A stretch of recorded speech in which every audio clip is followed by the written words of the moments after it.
Olá, eu sou Lawana Picanço, sou licenciada em Educação Física, também sou bailarina e atriz. E hoje eu vou falar com vocês um pouco sobre composição coreográfica. Por que eu escolhi esse tema?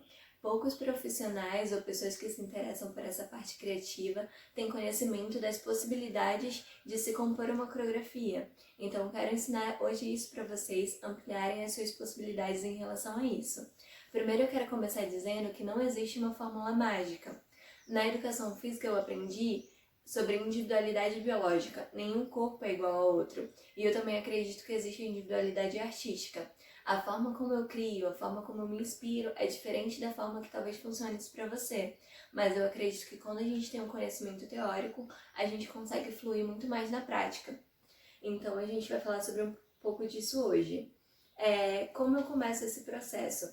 Eu sempre começo me questionando sobre o que eu quero falar, qual é o meu objetivo. Quando a gente vai fazer uma coreografia, a gente geralmente tem uma temática que a gente quer tratar, um assunto que a gente quer abordar e um público-alvo. Eu tô fazendo essa coreografia porque eu quero fazer uma postagem na internet, porque eu tô participando de um projeto específico, ou eu vou fazer uma apresentação de dança em um teatro. Qual é o meu objetivo? Qual é o local que eu vou fazer isso? E assim você vai começar a pesquisar e buscar inspirações. Por exemplo, eu vou uma coreografia de Natal, então eu tenho que ter o conhecimento sobre o que eu quero tratar no Natal. Eu vou falar sobre esperança, eu vou falar sobre o nascimento de Jesus, eu vou falar sobre o quê? Coisas que se remetam ao tema que você escolheu. E aí você vai fazer o quê? Um roteiro temático e musical, que é quando você vai escolher a música que você vai colocar a coreografia, elementos que podem compor isso, se vai ser um cenário com objetos, se vai ser apenas os bailarinos, quantos bailarinos vai compor ela e assim por diante. E aí você vai para a parte de criar mesmo a sequência, né? As ações coreográficas, que são os movimentos. E aí a gente vai agora falar um pouco sobre a teoria disso, para vocês pensarem nas diversas possibilidades que isso pode ter. E aí a gente tem os elementos estruturantes da dança. O primeiro deles é o movimento corporal. Ele é subdividido em vários, que é a kinesfera, que é tudo que está ao seu redor, é o fluxo. O fluxo ele é uma teoria muito linda, porque ele fala que é a tensão muscular com a qual se deixa fluir o movimento. E ele se divide em três, que é o livre. Um exemplo de fluxo livre é o correr ou então o mover do rio. A gente não tem como conter algo que é livre. A gente tem um conduzido ou controlado. Um exemplo seria escrever com lápis ou caneta. É algo que você tem que ter uma coordenação motora muito específica para se realizar. E a gente tem o interrompido. E um exemplo seria escovar o dente, porque quando eu escovo o dente, eu faço aquele movimento de vai e volta, então eu interrompo, né? Eu subo, interrompo, desço, interrompo. E aí outro elemento do movimento corporal é os giros. Eles dependem muito do estilo de dança. No balé, por exemplo, a gente tem as piruetas e em outros tipos de modalidades a gente vai ter diversos giros. Então esse tem um leque extenso só nesse item.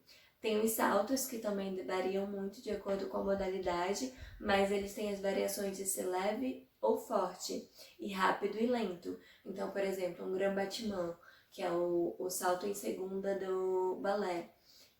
Ele é algo que eu posso fazer suave, quando uma bailarina clássica vai dar um grande salto, ou eu posso fazer uma coisa mais forte, dependendo da proposta. Então, a gente tem um eixo, que é a sustentação de equilíbrio. Eu posso trabalhar o equilíbrio, né, no meu eixo, eu posso também ter uma proposta de apresentar um certo desequilíbrio. A gente tem o peso, que seria a mudança da força utilizada. Eu posso fazer um peso leve ou um peso mais pesado. Isso remete muito às sensações que eu quero trazer. Eu quero despertar uma sensação de leveza, suavidade, ou eu quero que seja uma proposta mais agressiva, um empoderamento, dependendo muito do seu objetivo. E aí a gente tem também os rolamentos, que variam de acordo com as modalidades, mas são pouco explorados geralmente, então é algo a se pensar.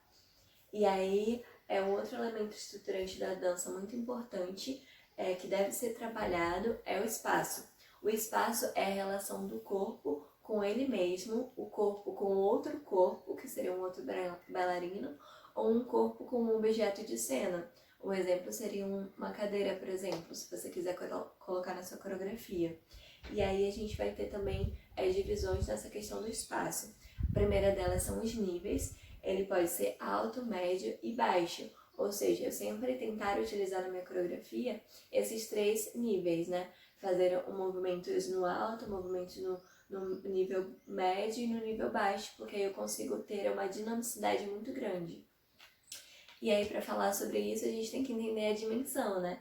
A dimensão é a amplitude, a largura desse movimento.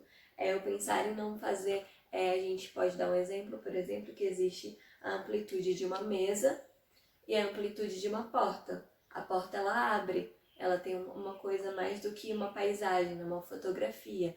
Ela é uma coisa que tem uma largura e uma profundidade. Então, você conseguir trabalhar isso também aumenta muito mais a dimensão da sua coreografia e fica muito mais dinâmica. E aí a gente tem que falar sobre 2 itens que para mim se complementam muito, que é a direção e o deslocamento. A direção a gente vai ter a trajetória no espaço, né? Que eu posso fazer uma trajetória linear, uma trajetória circular, para a direita, para a esquerda, para as diagonais, para as laterais. E são os caminhos que eu vou fazer, né? Esse deslocamento no espaço.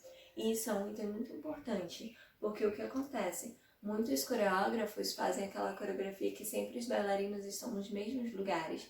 E isso fica chato de assistir.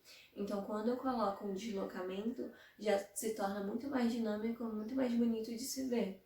E aí você consegue explorar as diversas possibilidades no espaço que vai acontecer a coreografia.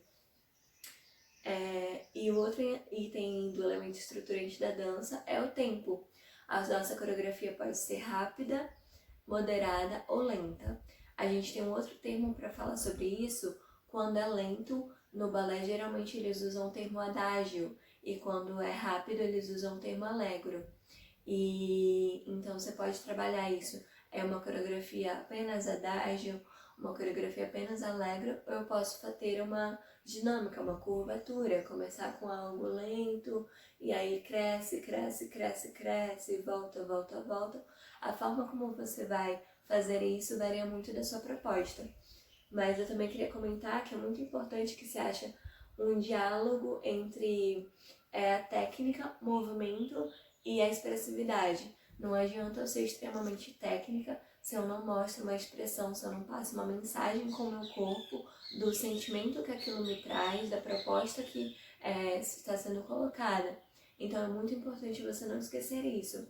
E aí, para ficar um pouco mais exemplificado sobre tudo que eu falei, eu criei uma coreografia e eu vou falar para vocês um pouco sobre como se deu esse processo.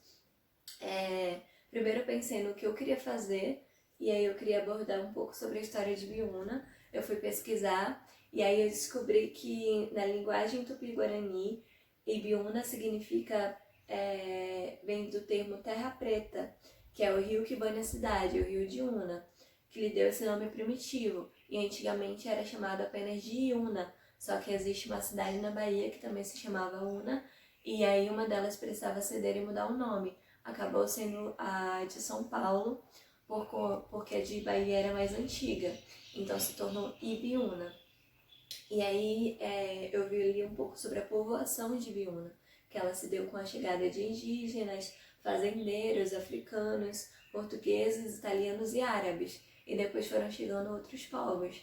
Então eu entendi que essa terra foi colonizada por muitos povos diferentes, então essa mistura de raças. E aí tem essa questão muito importante do rio de Una. Eu pesquisei e achei um poema muito bonito de Fernando Pessoa. Depois eu vi que um cantor, Renato Braz, tinha cantado esse poema, e aí eu achei interessante fazer algo dessa proposta. Mas eu tive que também adaptar para a realidade que a gente está acontecendo, né? Por conta da pandemia, eu imaginei essa coreografia com muitos bailarinos, mas por conta da pandemia eu fiz um duo, que é quando 2 pessoas dançam, 2 mulheres dançam juntas.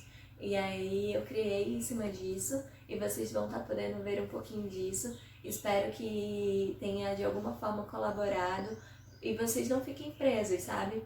Todo tipo de arte nos traz inspirações. para dança, então você não precisa necessariamente consumir conteúdo apenas de dança para você se inspirar na sua coreografia. É interessante, artes plásticas, artes visuais, todo tipo de conteúdo realmente faz com que você pense e comece a se questionar: como eu posso trazer isso para minha dança? Como eu posso criar uma coreografia a partir disso? E aí você sai da mesmice, você sai do clichê e consegue fazer produções mais originais e diferenciadas. Um pouco disso, falando especificamente da coreografia que eu criei, eu busquei um cenário diferente. Então, se é para falar do Rio de Una, então eu pensei numa possibilidade de fazer no riacho que tem aqui perto de onde eu moro. E então você pode criar esse universo da sua proposta. Como a minha era para gravação, eu pude realmente sair de uma zona de conforto. Eu digo, por exemplo, quando você faz uma apresentação no teatro. No teatro você pode também usar a iluminação, que é um recurso muito, muito incrível de criar um ambiente, uma atmosfera, uma profundidade. Você pode utilizar um tipo de cenário também nos teatros. Se for algo mais alternativo, como por exemplo uma praça ou um lugar diferenciado, também fuja do normal. Chegue naquele ambiente e comece a imaginar a sua coreografia naquele lugar e pense nas diversas possibilidades. Por exemplo, nesse lugar que eu vou, tem 2 níveis de chão, então tem uma parte mais alta e uma parte mais baixa. Como eu posso fazer disso um recurso e não algo que me atrapalha? Então, seja realmente livre para explorar essas possibilidades, saia da caixinha e faça coisas muito diferentes. E não esqueçam de usar todos os elementos estruturantes da dança, porque eu vejo que o nosso corpo ele tem uma memória corporal.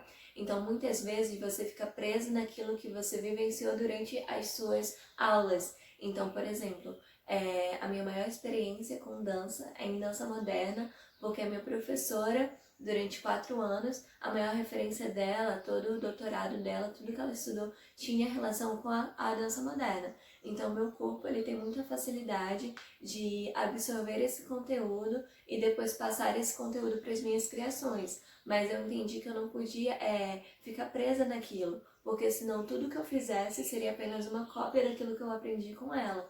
Eu tive que beber em outras fontes, procurar outros tipos de modalidade de dança, outros professores que também me inspirassem para que o meu corpo absorvesse isso e eu conseguisse transpor de uma forma diferente. Então, a gente tem aquela frase, né? Nada se cria, tudo se copia. Mas eu acredito que é muito mais longe que isso. A gente se reinventa, a gente ressignifica aquilo que a gente sabe. Eu acredito que é muito importante a gente ter fontes, pessoas que sejam referenciais na nossa carreira, na nossa criação. Então, procure referências, sabe? Entre na internet, nas suas fontes, ou aqui mesmo na cidade. Procurem professores, pessoas que sejam sua referência e tragam conteúdo de qualidade. Por toda a prática, tem que ter um conhecimento teórico, tem que ter um conteúdo que colabore com isso. Então, os elementos estruturantes da dança, eles estão aí para você sair do clichê e conseguir compor a sua coreografia de uma maneira totalmente diferente. E então explore essas possibilidades. Fiquem agora com a coreografia Yuna, Por Onde Se Mover. Na ribeira deste rio ou na ribeira daquele, passam meus dias a fio. Nada me impede, me impele, me dá calor ou dá frio. Vou vendo o que o rio faz. Quando o rio não faz nada, vejo os rastros que ele traz, numa sequência arrastada do que ficou para trás. Vou vendo e vou meditando, não bem no rio que passa, mas só no que estou pensando, porque o bem dele é que faça eu não ver que vai passando. Vou na ribeira do rio, que está aqui ou ali, e do seu curso me fio, porque se o vi ou não vi, ele passa e eu confio.